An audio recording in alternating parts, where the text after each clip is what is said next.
ચલો નેક્સ્ટ દાખલો છે ઉદાહરણ 7.9.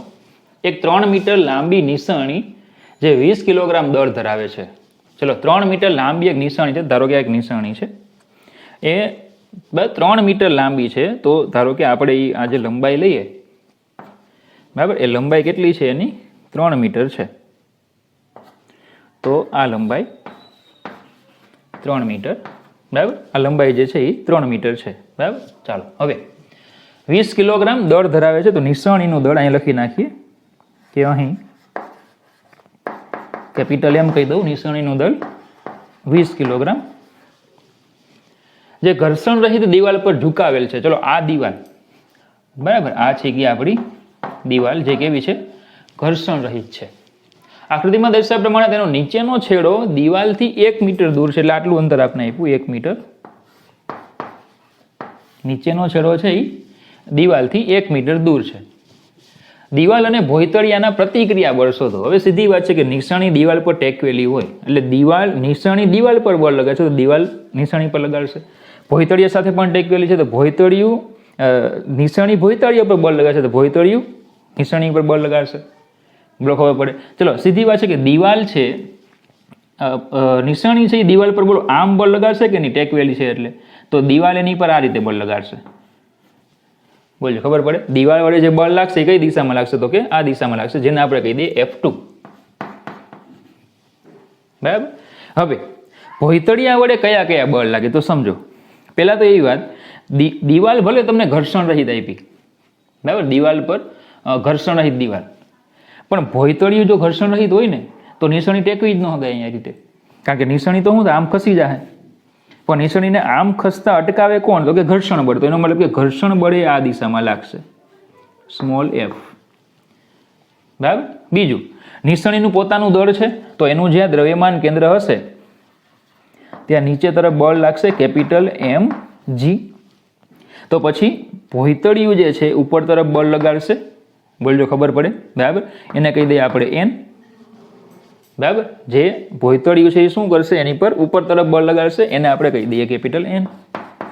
અને નિશાણી આ દિશામાં સરકવાનો પ્રયત્ન કરશે એટલે ઘર્ષણ બળ આમ લાગશે. આ બંનેનું જે પરિણામી હશે એ ભોયતળિયા વડે લાગતું પરિણામી બળ હશે કેપિટલ F1, ભોયતળિયા વડે લાગતી પરિણામી બળ હશે.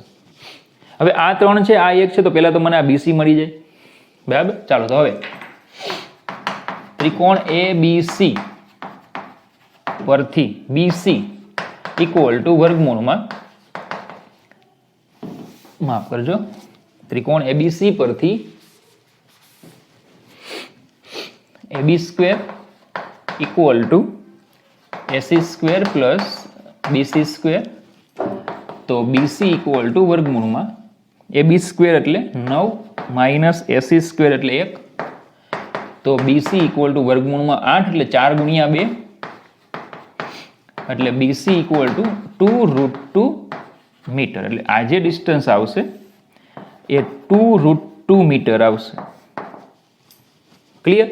ચલો આ સેન્ટર પર હોય એટલે આ જે ડિસ્ટન્સ હશે એ 1.5 મીટર હોય, જો જરૂર પડે તો સેમ આ ડિસ્ટન્સ 1.5 મીટર હોય. હવે નિશાણીને અહીંયા ટેકવેલી છે એવું કીધું. ટેકવેલી છે એનો મતલબ કે યાંત્રિક સંતુલનમાં છે. યાંત્રિક સંતુલનમાં છે તો પછી આપણે સ્થાનાંતરણ સંતુલન અને ચાગતિકીય સંતુલન લઈ શકીએ. તો ચલો પહેલા હું લઉં છું સ્થાનાંતરણ સંતુલન. સ્થાનાંતરણ સંતુલનમાં એક જ કન્સેપ્ટ, સામ સામેના બળો સરખા. તો ચલો પહેલું આપણે સમીકરણ લઈએ કે જેટલું બળ ઉપર લાગશે એટલું બળ નીચે. તો ઉપર લાગતું બળ એટલે n, નીચે લાગતું બળ એટલે કેપિટલ mg. તો n ઇક્વલ ટુ mg.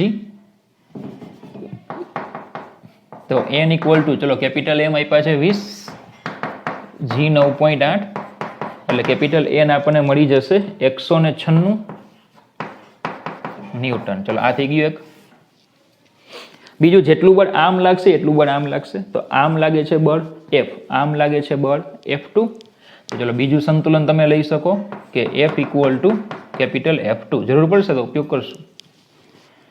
ચાલો હવે લઈએ ચાક ગતિકીય સંતુલન. હવે તમને એમ થાય સર આ F1 કેમ ન લીધું? અરે ભાઈ એના ઘટકોની વાત થઈ ગઈ ને, n અને f લીધા એના જ ઘટકો છે ને, તો પછી હવે આની ચર્ચા કરવાની જરૂર ન હોય, આનું લેવાનું હોય એમ. ખ્યાલ આવે તમને? ચેપ્ટર 5માં આપણે ભણી ગયા છીએ કે જે બળના ઘટકોની જો વાત કરતા હોય તો પછી મૂળ બળને ધ્યાનમાં ન લેવાય, કારણ કે એ બંનેથી જ તો F1 બને છે, બરાબર? ચાલો પછી ચાક ગતિકીય સંતુલન લઈએ. હવે ચાક ગતિકીય સંતુલન, ચલો એમાં પહેલા તો એક બિંદુ પસંદ કરવું પડશે તમારે. બહુ બધા બિંદુ આપણી પાસે છે, A છે, MG છે, B છે, C છે. કયું બિંદુ પસંદ કરાય? તો ભાઈ મને એટલી ખબર પડે છે કે હું જે બિંદુ પસંદ કરીશ, જે બળની કાર્યરેખા એ બિંદુમાંથી પસાર થશે એ બળો ટોર્ક ઉત્પન્ન કરશે નહીં. તો ચલો B આગળ કહીએ કેટલા કેટલા બળ છે? F2 એક જ છે. C આગળ તો કંઈ નહીં. અહીંયા MG એક જ, અહીંયા એક, અહીંયા એક, અહીંયા 0. પણ અહીંયા જુઓ તો 1 અને 2 બે બળો લાગે કે નહીં? તો જો હું એને અનુલક્ષીને વાત કરીશ ને તો મારા આ બંને બળો 0 થાય, તો મારી ચર્ચામાં ખાલી આ બે બળ જ રહેશે. F1 તમે ફરીથી કહો, F1 ધ્યાનમાં લેવા નથી, કારણ કે તમે આ બંનેની વાત કરી નાખો છો. અને આમ પણ ધારો કે હું લ્યો તો એ શું થઈ જશે? 0. તો એક કામ કરી, એને અનુલક્ષીને આપણે વાત કરીએ તો એને અનુલક્ષીને, બરાબર? ફરીથી હું વાક્ય લખતો નથી. વિષમઘડી દિશામાંના ટોર્કને ધન અને સમઘડી દિશામાંના ટોર્કને ઋણ લેવાનું. ચાલો કેલ્ક્યુલેશન કઈ રીતે થાય? તો કે પહેલા બળો લઈ લો, લંબ અંતર વડે ગુણાકાર કરતા જાવ. ચાલો કુલ ટોર્ક ગણશું. ટો ઇક્વલ ટુ N નથી લેવાનું, F નથી લેવાનું, mg લેવાનું છે. ચલો બળ થઈ ગયું mg. જે બિંદુને અનુલક્ષીને આપણે વાત કરીએ છીએ એ, તો આ mg અને આ a, આ કેટલું અંતર હોય? તો સીધી વાત છે કે ટોટલ 1 છે, તો અહીંયા જે આટલું ડિસ્ટન્સ આવશે એ કેટલું આવશે? 0.5 મીટર. એટલે અહીંયા થઈ જશે 0.5. બીજું બળ લઈએ F2, બરાબર? તો જે બિંદુની વાત કરો છો યા અને F2 ની આ કાર્યરેખા, તો આ ડિસ્ટન્સ કેટલું આવશે? આ તો આપણે ગણી લીધું છે 2√2 F2 ગુણ્યા 2√2. ચાલો સમઘડી વિષમઘડી જોઈએ. ચાલો આ થઈ ગયા આપણી નિશાની, બરાબર? એ બિંદુથી પકડો, જે બિંદુ લીધું હોય ત્યાંથી પકડવાની. F2 બળ આ દિશામાં લગાડો, આ દિશામાં બળ લગાડો. બોલો આમ જાય, કઈ દિશામાં ફર્યા? વિષમઘડીમાં. વિષમઘડી દિશામાં ફરે, શું લેવાનું? ધન. ચાલો mg બળ લગાડો, ક્યાં લગાડો છો? નીચે. કઈ દિશામાં ફેર્યા? સમઘડીમાં. સમઘડીમાં ફેરવો, શું આવશે? ઋણ. પણ નિશાની ફરતી નથી, કુલ ટોર્ક 0, બરાબર? તો 0 ઇક્વલ ટુ માઇનસ, ચલો કેપિટલ M 20, G 9.8 ગુણ્યા 0.5 વત્તા અહીંયા થઈ જશે આ 2√2 ગુણ્યા F2. તો F2 ને જો હું કરતા બનાવું તો 20 ગુણ્યા 9.8 ગુણ્યા 0.5 ભાગ્યા 2√2, બરાબર? તો આ ટોટલ ફાઇનલ તમારો જે જવાબ આવશે અહીંયા એ થઈ જશે 34.6482. 34.6482 ન્યૂટન. આંકડા એક વખત જરા ટેલી કરી લેવા, બરાબર? 34.6482 ન્યૂટન. ચાલો હવે જો F ઇક્વલ ટુ F2 છે, તો બોલો હવે F મળી જાય કે હવે F ઇક્વલ ટુ F2, તો F ઇક્વલ ટુ 34.6482 ન્યૂટન. હવે તો આ આપણો એક જવાબ છે પહેલો, અને બીજો ગોતવાનો છે આપણે F1, બરાબર? તો F1 એટલે સીધી વાત છે કે આ 90 નો ખૂણો છે, તો F1 એટલે આમ લખાય કે કેપિટલ F1 ઇક્વલ ટુ વર્ગમૂળમાં n² પ્લસ f². તો F1 ઇક્વલ ટુ વર્ગમૂળમાં n² એટલે 196 નો વર્ગ વત્તા 34.6482 નો વર્ગ. ચલો F1 ઇક્વલ ટુ વર્ગમૂળમાં 196 નો વર્ગ કરો એટલે એ થઈ જશે 38, 41, 6 અને 34.6482 નો વર્ગ કરો એટલે એ થઈ જશે 1200.4977. બંનેનો સરવાળો કરીને વર્ગમૂળ કાઢો એટલે 199.038 ન્યૂટન. તો આ થઈ ગયો આપણો બીજો જવાબ. F1 અને F2 આપણને મળી ગયા. પણ હવે સમજો F1 લાગે છે પણ કઈ દિશામાં નથી ખબર. F1 લાગે આવી રીતે કંઈક લાગે પણ કઈ દિશામાં ખબર નથી, તો આપણે ગણવો પડશે આ ખૂણો, જેને હું કહી દઉં આલ્ફા. તો આકૃતિ પરથી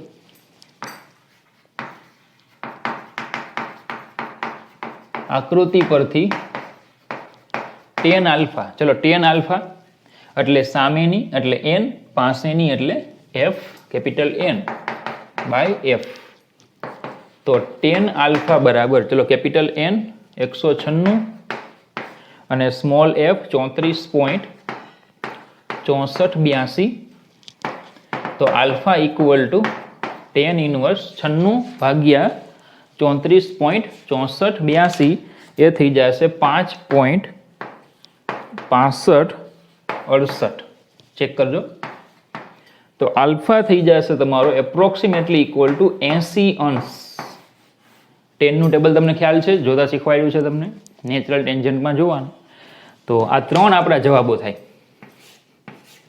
આકૃતિમાં દર્શાવ્યા પ્રમાણે એવું લખ્યું છે એટલે આલ્ફા વિશે કોઈ વધારે ચર્ચા કરવાની જરૂર નથી. આકૃતિ આપી છે, પ્રમાણ લખેલું છે. બોલજો, ખ્યાલ આવી ગયો? દાખલો ઇઝી દાખલો છે, બાહુબલી દાખલો થઈ ગયો. બરાબર, ચાલો નેક્સ્ટ દાખલો લઈએ. ચાલો, બાહુબલી પાર્ટ 2, સ્વાધ્યાયનો 7.8. આકૃતિમાં દર્શાવ્યા પ્રમાણે W વજનના એક અનિયમિત સળિયાને, અનિયમિત સળિયો છે, વજન છે એનું W, અનિયમિત છે મતલબ કે એનું દ્રવ્યમાન કેન્દ્ર સેન્ટર પર નથી. અવગણ્ય વજનની 2 દોરીઓ દ્વારા લટકાવેલ છે અને સ્થિર રાખવામાં આવેલ છે. તો પહેલા તો મહત્વનો શબ્દ આવી ગયો, સ્થિર સંતુલન. બરાબર, 2 દોરીઓ દ્વારા લટકાવેલો છે. તો આકૃતિ આપી જ છે, આ એક દોરી છે, આ બીજી દોરી છે, આ સળિયો છે, એને ત્યાં લટકાવેલો છે, એનું વજન છે W. ચલો, દોરીઓ દ્વારા બનાવવામાં આવેલા ખૂણા અનુક્રમે 36.9 અને 51.3. તો આ θ1, પેલો θ2, તો નાનો હોય θ1 હોય, મોટો હોય θ2 હોય. આ સળિયાની લંબાઈ 2 મીટર છે. સળિયાની લંબાઈ આપી છે 2 મીટર. તો સળિયાની ડાબી બાજુના છેડાથી તેના દ્રવ્યમાન કેન્દ્રના અંતર D ની ગણતરી કરો. પહેલા તો સીધી વાત છે, તમને કીધું અનિયમિત સળિયો છે એટલે સેન્ટર પર દ્રવ્યમાન કેન્દ્ર ન હોય. તો ડાબી બાજુના છેડાથી દ્રવ્યમાન કેન્દ્ર ક્યાં હશે? તો ધારો કે દ્રવ્યમાન કેન્દ્ર અહીંયા છે, તો વજન જે છે અહીંયા લાગતું હોય W. ધારો કે આટલું જે ડિસ્ટન્સ છે ને હું D કહી દઉં, તો આ થઈ જશે 2 - D. બરાબર, આટલું જે અંતર છે એને જો આપણે D કહી દઈએ તો પહેલું અંતર થઈ જાય 2 - D. ચાલો, હવે વજન બળ નીચે લાગે છે. ચલો બીજા બળોની ચર્ચા કરો. બીજા કયા બળો લાગશે? દોરીઓ છે, તો દોરીમાં તણાવ બળ લાગશે. તણાવ બળ છેડાથી ક્યાં લાગશે? અંદર તરફ. તો ધારો કે અહીંયા જે લાગે છે એને હું કહી દઉં છું T1 અને અહીંયા લાગશે એને કહી દઈએ આપણે T2. છેડાથી અંદર તરફ લાગે. આ છેડાઓ છે, છેડાથી અંદર તરફ લાગે. પહેલા છેડાઓ છે, છેડાથી અંદર તરફ લાગે. ચાલો, હવે થીટા ખૂણો બનાવતા સદીશો છે, 2 ઘટકો પાડી શકાય. T1 T2 ના 2 ઘટકો પડે. આ θ1 હોય તો બોલો આ θ1 હોય, પેલો θ2 હોય તો બોલો આ θ2 હોય. T1 નો આ ઘટક થાય T1 cos θ1, આ ઘટક થાય T1 sin θ1. T2 નો આ ઘટક થાય T2 cos θ2, T2 નો આ ઘટક થાય T2 sin θ2. બોલો બીજા કોઈ બળો લાગે છે? તો કે નહીં. તો ચલો સંતુલન લઈ લઈએ. પહેલા લઈએ સ્થાનાંતરણ સંતુલન. સ્થાનાંતરણ સંતુલન. ચલો, એક સમીકરણ તમે આવું લઈ શકો. પહેલા તો જેટલું બળ ઉપર લાગે એટલું બળ નીચે, એટલે કે W બરાબર T1 cos θ1 plus T2 cos θ2. જો તમને જરૂર લાગે તો તમે આ સમીકરણનો ઉપયોગ દાખલામાં આગળ કરી શકશો, જો તમને જરૂર પડે તો. બરાબર, કારણ કે આપણે જરૂર પડવાની નથી. કેમ? કારણ કે W અજ્ઞાત છે, T1 અજ્ઞાત છે, T2 અજ્ઞાત છે. તો પછી બીજું સમીકરણ લઈએ, સ્થાનાંતરણ સમીકરણનું જ. સ્થાનાંતરણનું જ જેટલું બળ આમ લાગશે એટલું આમ. તો બીજું સમીકરણ આવું બનશે T1 sin θ1 બરાબર T2 sin θ2. બોલો આવી રીતે એક સમીકરણ બને T1 sin θ1 બરાબર T2 sin θ2. તો T1/T2 નો ગુણોત્તર લઉં તો આવશે sin θ2 ના છેદમાં sin θ1. આને કહી દઉં સમીકરણ નંબર 1, અથવા તો કિંમતો મૂકી દઈએ પહેલા. તો T1/T2 ઇક્વલ ટુ sin θ1 છે 36 0.9 ના છેદમાં સાઇન θ2 છે 50, વાપરજો, અંશમાં θ2 મૂકવાનો હતો એટલે θ2 છે 53.1 અને છેદમાં આવશે 36.9. ચાલો આ એક સમીકરણ થઈ ગયું. હવે લે ચાક ગતિકીય સંતુલન. ચાક ગતિકીય સંતુલન તો કયું બિંદુ પસંદ કરીએ? દ્રવ્યમાન કેન્દ્ર વાળું બિંદુ જ પસંદ કરીએ. ધારો કે આ સી, તો સી ને અનુલક્ષીને, હવે શું કામ મેં પસંદ કર્યું? કારણ કે ડબલ્યુ મને ખબર નથી, તો જો હું સી બિંદુ ધ્યાનમાં લઉં ને તો એની કાર્યરેખા સી પર આવી જાય એટલે એ નીકળી જાય. બરાબર? સી ને અનુલક્ષીને વાક્ય આખું નથી લખતો. વિષમઘડી દિશામાંના ટોર્કને ધન, સમઘડી દિશામાંના ટોર્કને ઋણ. ચાલો કયા કયા બળો લાગે છે ચેક કરો. મોટો દાખલો છે એટલે આપણે બોર્ડનો મેક્સિમમ ઉપયોગ કરશું. ચાલો કયા કયા બળો ધ્યાનમાં લેવાના છે તો પહેલા તો સમજો. બળની કાર્યરેખા, ડબલ્યુની કાર્યરેખા આમાંથી પસાર થાય સીધી. T1 sin θ1 અને T2 sin θ2 આમાંથી પસાર થઈ ગયા સીધા, એટલે એ જતા રહ્યા. તો કયા બળ બાકી રહી ગયા? બે. ફરીથી T1 T2 ધ્યાનમાં લેવાના નથી. કેમ? ઘટકોની વાત કરો છો ને, તો ધ્યાનમાં નહીં લેવાના. તો કયા બળ બાકી રહ્યા? ખાલી બે. T1 cos θ1, ચલો ટોર્ક T1 cos θ1 અને C થી એનું અંતર છે D. બીજું બાકી રહ્યું T2 cos θ2, C થી અંતર છે 2 - D. ચલો વિષમઘડી સમઘડી ચેક કરો. તો આ થઈ ગયો આપણો સળિયો. કયું બિંદુ પસંદ કર્યું? C. તો C થી પકડો. ચલો T1 cos θ1 ઉપર લગાડો, આને ઉપર લગાડો. કઈ દિશામાં ફરે? સમઘડીમાં. આને ઉપર લગાડો વિષમઘડીમાં. તો ચલો અહીંયાથી સમઘડીમાં ફરે એટલે ઋણ, વિષમઘડીમાં ફરે એટલે ધન. સળિયો ફરે નહીં તો 0 =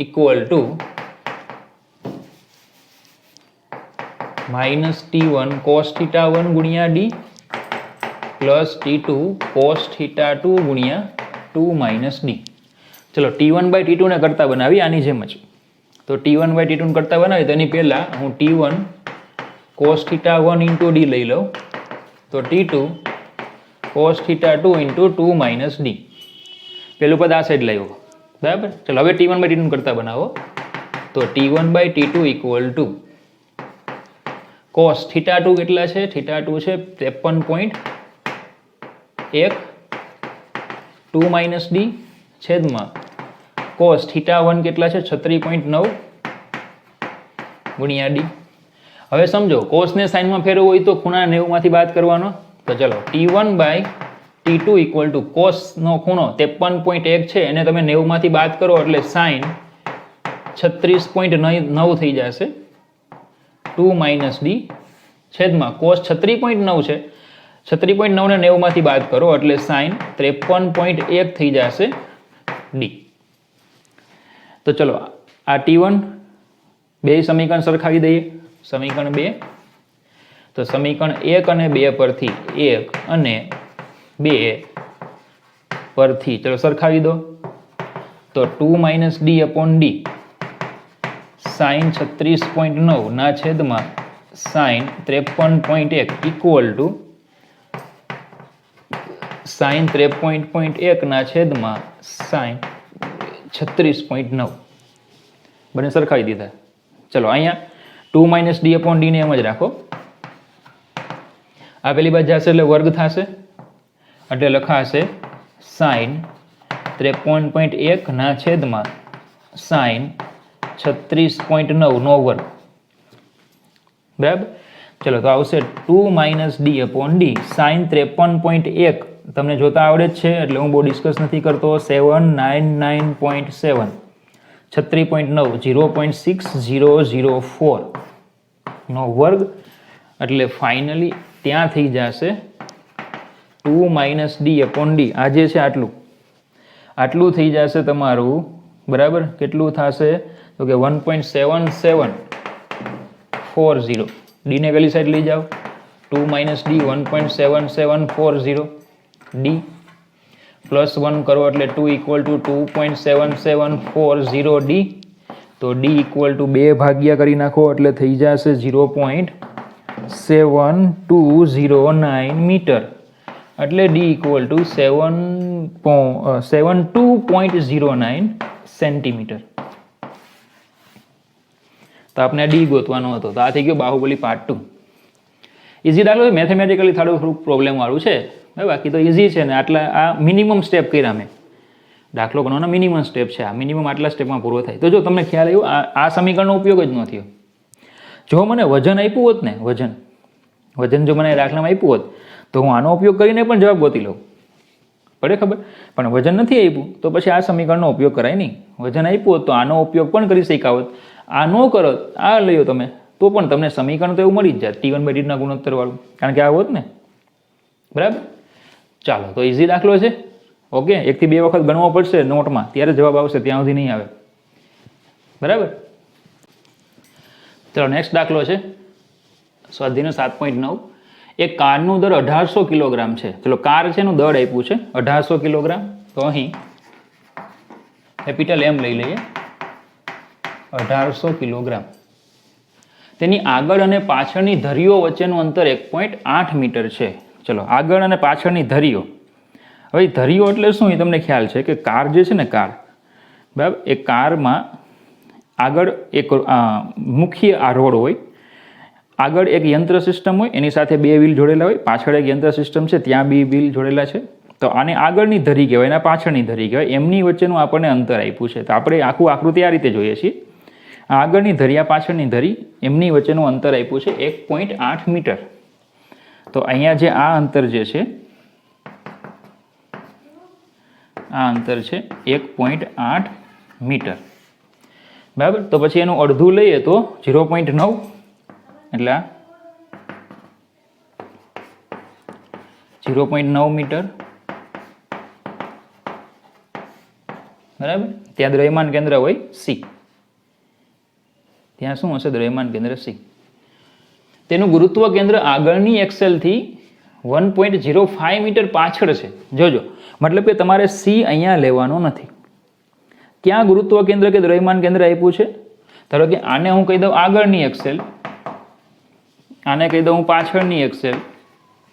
તો દ્રવ્યમાન કેન્દ્ર જે છે એનું આગળની એક્સેલથી 1.05 મીટર પાછળ. તો આગળની એક્સેલથી 1.05, તો જોજો આટલે સુધી 0.9. તો 1 પોઈન્ટ એટલે બોલો આ સાઈડ, હવે આ સાઈડ હશે. તો આ જે ડિસ્ટન્સ થશે એ થાય 1.05 મીટર. તો બાકી રહેશે 0.75. બરાબર. આંકડા જરા ચેક કરજો. 1.05 તો બાકી રહ્યું 0.75. તો અહીંયા શું છે? એનું સેન્ટર ઓફ ગ્રેવિટી છે. શું કામ આવું હશે? કારણ કે કાર જે છે ને એનું દળ વિતરણ એક સરખું નથી હોતું. આખી કારમાં દળ વિતરણ એક સરખું ન હોય. બરાબર. તો પાછળ જે છે, બરાબર, એમાં બોજ વધારે છે, અહીંયા બોજ વધારે હશે, એટલે પાછળની સાઈડ દ્રવ્યમાન કેન્દ્ર ખસેલું છે. મતલબ કે આપણે જે વજન બળ લગાડશું ને, વજન બળ અહીંયા લાગશે, કેપિટલ MG. સમતલ જમીન દ્વારા આગળના દરેક પૈડા અને પાછળના દરેક પૈડા પર લાગતું બળ શોધો. આગળના દરેક પૈડા, દરેક એટલે 1 લખો, ઉપર હાંસિયામાં લખી નાખો. જ્યારે દરેક આવે ત્યારે 1ની વાત કરવાની. હાંસિયામાં લખી નાખો, જ્યારે દરેક આવે ત્યારે 1ની વાત કરવાની. જ્યારે દરેક આવે ત્યારે 1ની વાત કરવાની. દરેક એનો અર્થ થાય 1. હું એમ કહું કે દરેક વ્યક્તિઓએ એક વાર હોમવર્ક કરવું. તેનો મતલબ દરેક એટલે બધા નહીં, એક વ્યક્તિએ એક વાર હોમવર્ક કરવાનું. દરેકનો અર્થ ફિઝિક્સમાં બધા નથી લેવાનો, પડે ખબર? દરેક એટલે 1. તો 1 પૈડા, આગળના દરેક એટલે કે આગળનું એક પૈડું અને પાછળનું એક પૈડું ઉપર કેટલું બળ લાગે કહેવાનું. બરાબર. કેવું બળ? તો કે લંબ પ્રત્યાઘાતી બળ લાગશે. કાર છે એ સ્થિર છે તો વજન બળ mg નીચે લાગશે. તો લંબ પ્રત્યાઘાતી બળ ક્યાં લાગશે? ઉપર લાગશે. બોલો, આગળ અને પાછળ કેટલા પૈડા હોય? કોમન સેન્સ ખબર ને? આગળ અને પાછળ કેટલા પૈડા હોય? 2. તો અહીંયા હું કહી દઉં 2n1, અહીંયા કહી દઉં 2n2. કાર સ્થિર છે તો પેલા લઈએ સ્થાનાંતરણ સંતુલન.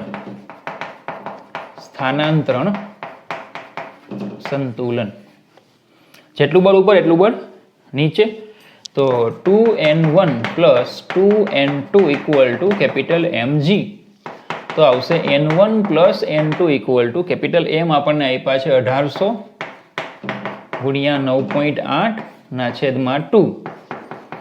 તો n1 પ્લસ n2 તમને અહીંયા મળી જશે 1800 ગુણ્યા 9.8 ભાગ્યા 2 કરો એટલે 88 20 ન્યૂટન, સમીકરણ નંબર 1.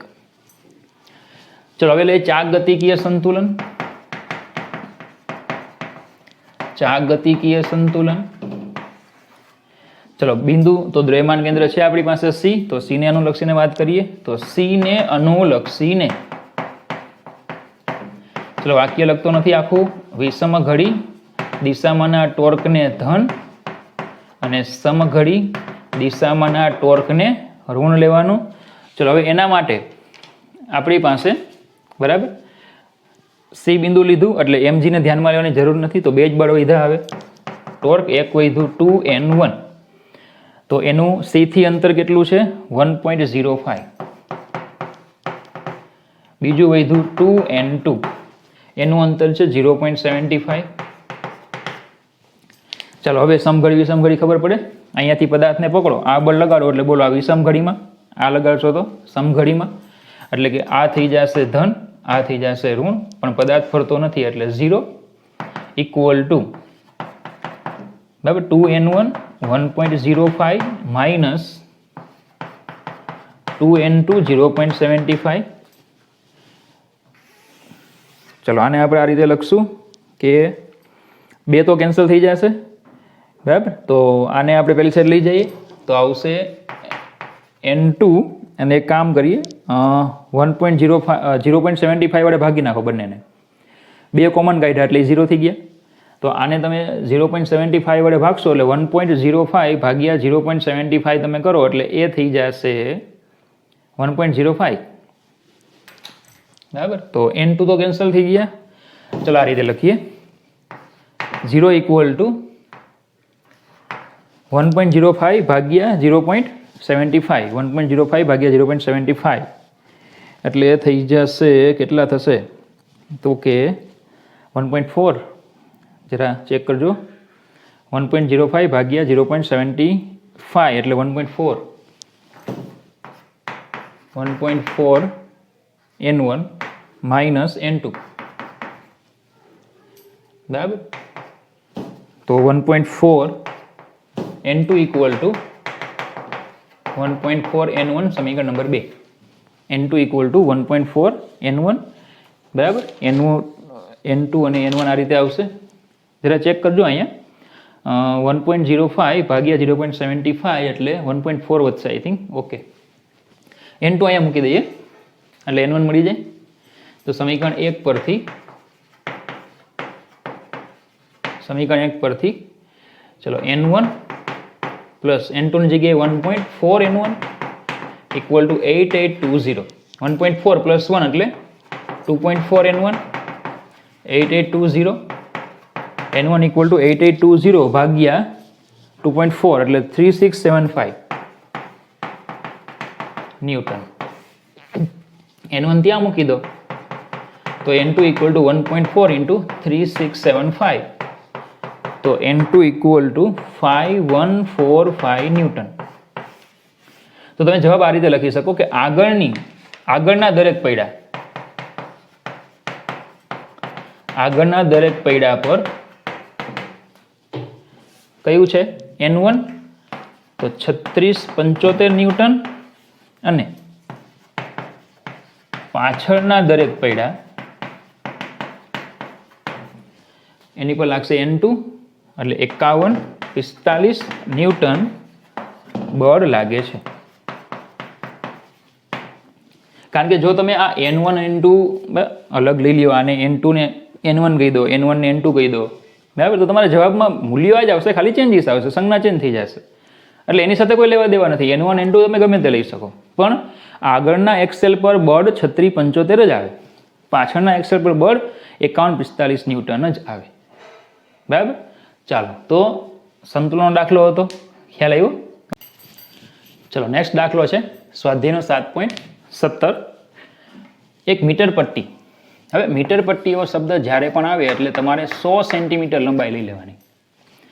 મતલબ કે આ ધારો કે અહીંયા 0 હોય તો અહીંયા 100 બરાબર. તેના મધ્ય છરીની ધાર પર સંતુલિત છે. મધ્ય આગળ છરીની ધાર એટલે કે ટેકો ત્યાં સંતુલનમાં છે. મતલબ કે આટલું જે ડિસ્ટન્સ આવશે આ આવશે 50 સેન્ટીમીટર અને આ આવશે 50 સેન્ટીમીટર.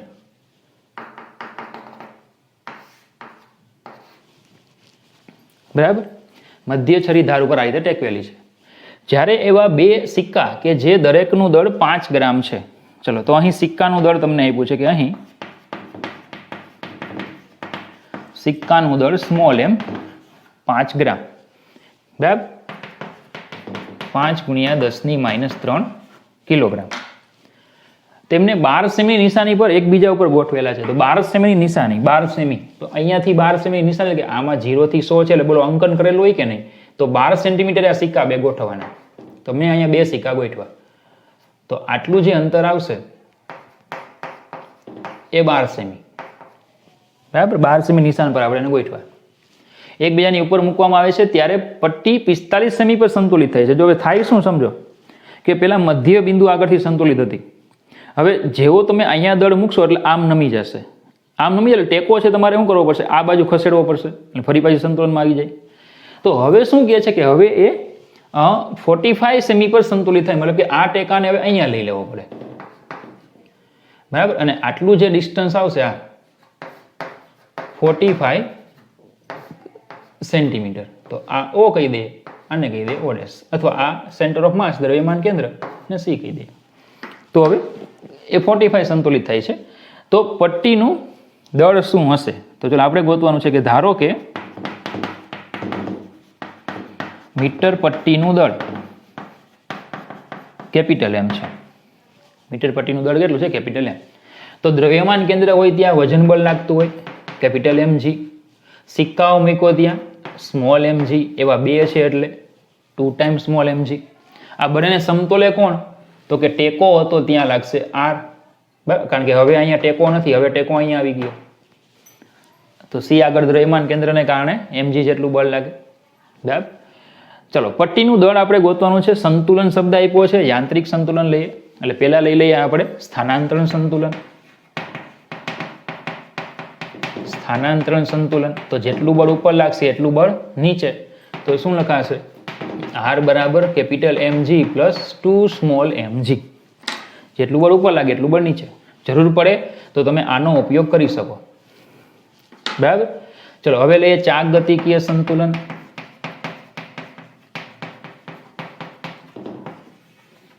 તો એમાં બિંદુ પસંદ કરવું પડે. બેઝિકલી એવું કીધું કે દ્રવ્યમાન કેન્દ્ર આપણને ખબર હોય તો મોટા ભાગના કિસ્સામાં દ્રવ્યમાન કેન્દ્રને સંદર્ભ બિંદુ પસંદ કરાય. હવે જો અહીંયા હું દ્રવ્યમાન કેન્દ્રને સંદર્ભ બિંદુ પસંદ કરું તો જે બિંદુ પસંદ કરો, જે બળની કાર્યરેખા એ બિંદુમાંથી પસાર થાય એ બળ 0 થઈ જાય. એ ટોર્ક ઉત્પન્ન કરે નહીં એટલે બોલો આ તો નીકળી ગયું. જે મેળવવાનું હતું એ જ નીકળી ગયું. એટલે એમ વાળું પદ તો નીકળી જાય. તો પછી આર અને એમ જી વધે, અને એમાં આર તો પાછો અજ્ઞાત છે. એટલે એ રીતે પણ તમે આ સમીકરણનો ઉપયોગ કરો. આર બરાબર 2mg આવશે. આર અને એમજી જે આર અને 2mg જે છે ટોર્ક 0 એટલે આર બરાબર 2mg થશે. એ પ્રમાણે પણ તમે બસ સમીકરણ ટૂંકમાં બંને સમીકરણનો ઉપયોગ કરીને આને તમે સાદુરૂપ આપીને જવાબ લાવી શકો. બરાબર. ચલો ખબર પડી આટલી? ઓકે. ચલો હવે હું એક કામ કરું, હું ઓડેસને સંદર્ભ બિંદુ લઉં. જો સંદર્ભ બિંદુ હું ઓડેસને લઉં તો આર નીકળી જાય. તો હવે ગણતરીમાં બે બળ જ આવશે. અને જો આ બે જ બળો ગણતરીમાં હોય તો પછી એક ખબર નથી ને એક ખબર છે એટલે બળો મળી જાય કે નહીં. તો એક જ સ્ટેપમાં પૂરું થઈ જાય બધું. તો ચલો એક કામ કરીએ, ઓ ડેશને સંદર્ભ બિંદુ લઈ લઈએ. તો ઓ ડેશને અનુલક્ષીને હું આખું વાક્ય નથી લખતો. વિષમ ઘડી દિશામાંના ટોર્કને ધન અને સમઘડી દિશામાંના ટોર્કને ઋણ લઈએ. ચલો તો કુલ ટોર્ક એટલે 2mg. તો બોલો આટલું ઓડેસ થી આનું અંતર, તો આટલું 12 છે, આખું 45. તો આ અંતર જે છે એ થઈ જશે 33 સેન્ટીમીટર, એટલે કે થાય 0.33 મીટરમાં. ચાલો બીજું કેપિટલ mg. તો આ અંતર કેપિટલ mg નું આ અંતર ટોટલ 50, આ 45, એટલે આ જે અંતર આવશે એ થશે 5 સેમી, એટલે 0.05.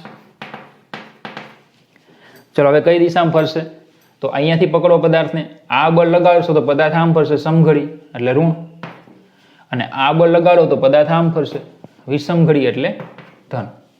કુલ ટોર્ક 0. તો તો જી કેન્સલ થઈ જાય, તો 2 ગુણ્યા 0.33 એમ માઇનસ 0.05 કેપિટલ એમ. તો 0.05 કેપિટલ એમ બરાબર 2 ગુણ્યા 0.33, તો કેપિટલ 0.33 ગુણ્યા એમ, તો કેપિટલ એમ બરાબર 2 ગુણ્યા 0.33 ગુણ્યા સ્મોલ એમ આપ્યા છે 5 ગુણ્યા 10⁻³ ના છેદમાં 0.05. તો કેપિટલ એમ તમને મળશે 2 ગુણ્યા 5 ગુણ્યા 0.33 ગુણ્યા 10⁻³ ભાગ્યા 0.05 એટલે 66 ગુણ્યા 10⁻³ કિલોગ્રામ. તો એક જ સ્ટેપમાં જવાબ આવી જાય. અને પહેલામાં તમારે સમીકરણ બનાવવા પડે, બરાબર. જો તમે સીને ધ્યાનમાં રાખો તો સીને અનુલક્ષ સીને આ બળ આમ લાગશે તો આ સમઘડીમાં ફરશે, આમ લાગશે વિષમઘડીમાં ફરશે, એટલે આર બરાબર 2mg આવશે. તો આરની જગ્યાએ 2mg મૂકી શકો, તો 2mg, બરાબર. આર જે છે આર બરાબર શું થઈ જાય 2mg, તો એક સમીકરણ અહીં આવશે 2mg કેન્સલ થઈ જાય અહીંયા, એટલે મગજમારી બધી થાય. તો એની કરતાં એક કામ કરો, બિંદુ જ બદલી નાખો તો ઇઝીલી તમારું એક્ઝામ્પલ પતી જાય. ચલો ખબર પડી? ઓકે.